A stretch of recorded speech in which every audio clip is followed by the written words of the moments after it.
प्रायोजक हैं cancer healer centre, a new beginning. Waqf bill को लेकर शुरू सस्पेंस जल्द ही खत्म होने जा रहा है, क्योंकि 2 अप्रैल को सरकार सदन में वक्फ बिल पेश करने जा रही है और बिजनेस एडवाइजरी कमेटी की बैठक में इस पर मुहर भी लग गई है। साथ ही चर्चा का समय भी तय कर दिया गया। सरकार की तरफ से सदन में बिल पर 8 घंटे चर्चा का प्रस्ताव रखा गया।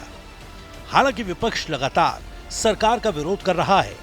सपा मुखिया अखिलेश यादव वक्फ बिल के जरिए सरकार पर सभी चीजों को कंट्रोल करने का आरोप लगा रहे हैं। नहीं, वक्फ बोर्ड के खिलाफ है हम लोग। इसलिए खिलाफ हैं क्योंकि भारतीय जनता पार्टी हर जगह हस्तक्षेप करना चाहती है।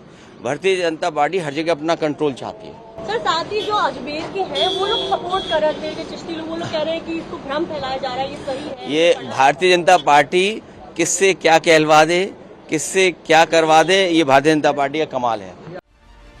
गौर करने वाली बात है कि बिजनेस एडवाइजरी कमेटी की बैठक में विपक्ष ने इस बिल पर 12 घंटे चर्चा की मांग की थी, मगर सरकार की तरफ से चर्चा के समय को बढ़ाने की बात कही गई है। लेकिन क्या इसी सत्र में बिल पास करा लेना इतना आसान है?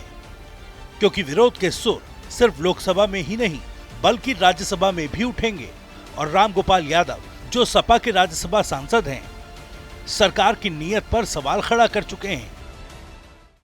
नीयत सही नहीं है। कांग्रेस बीजेपी सरकारी पार्टी है, इसकी ये लाई ही इसलिए गई है कि मुस्लिम्स की प्रॉपर्टी को किस तरह से, जायज प्रॉपर्टी को किस तरह से कब्जाया जाए। लेकिन किरण रिजिजू तो कह रहे हैं कि ये भ्रामक बातें विपक्षी पार्टियों की तरफ से फैलाए। मिनिस्टर होने के नाते उन्हें तो कुछ न कुछ कहना ही, तो बीजेपी की लाइन पे बोलेंगे, बीजेपी के नेता है।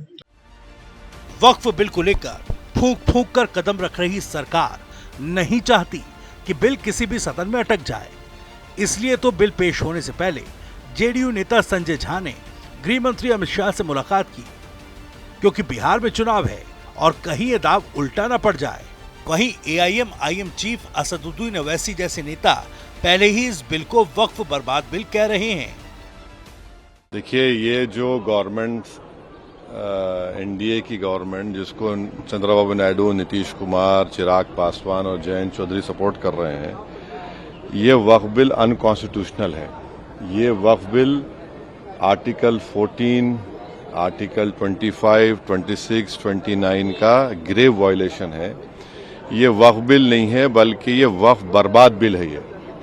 और अगर चंद्रबाबू नायडू, नीतीश कुमार, चिराग पासवान, जयंत चौधरी इसकी तायीद करेंगे तो वो अपने पॉलिटिकल रीजंस की वजह से या जो भी उनके है नैरो रीजन तायीद कर रहे हैं नरेंद्र मोदी सरकार की, ये बात साबित हो जाएगी कि वो मुसलमानों की मस्जिदों को, दरगाहों को, खानखाहों को, इवैक्यू वक्फ प्रॉपर्टीज को और लिमिटेशन एक्ट अप्लाई करेंगे तो एनक्रोचर्स को रिवॉर्ड करेगी, तो वो उसकी ये सपोर्ट कर रहे हैं। अब जिन 4 नेताओं पर सबसे ज्यादा जोर दिया जा रहा है, उनमें जेडीयू के 12, टीडीपी के 16, एलजेपी के 5 और आरएलडी के 2 सांसद हैं। वहीं इन्हीं पर प्रेशर पॉलिटिक्स खेलने की कोशिश की जा रही है ताकि सरकार की राह मुश्किल की जा सके। हालांकि उत्तर प्रदेश के मुख्यमंत्री योगी आदित्यनाथ पहले ही सरकार की मंशा साफ कर चुके हैं। वक्फ के नाम पर आखिर कितना जमीन कब्जा करोगे?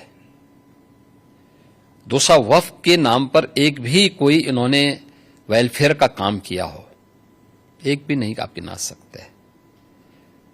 देखिए, वक्फ के नाम पे जो भी आता है उसने उस प्रॉपर्टी को अपने व्यक्तिगत स्वार्थ के लिए दुरुपयोग किया है, बेचा है, औने पौने दाम पे बेचा है। ये वक्फ संशोधन अधिनियम जेपीसी ने जो अपनी सिफारिश की है, ये आज की आवश्यकता है और इसको समयबद्ध तरीके से आगे बढ़ना चाहिए और मुझे लगता है देश के हित में भी होगा, मुसलमानों के हित में भी होगा। बहरहाल वक्फ बिल पेश होने से पहले खूब सियासी उठापटक देखने को मिल रही है, जिसके साथ ही कई सवाल खड़े हो रहे हैं कि सरकार का ये दांव विपक्ष को देगा घाव या सहयोगियों को देगा तनाव। सवाल ये भी कि वक्फ बिल की डगर कौन होगा गेम चेंजर। प्रायोजक हैं cancer healer centre, a new beginning.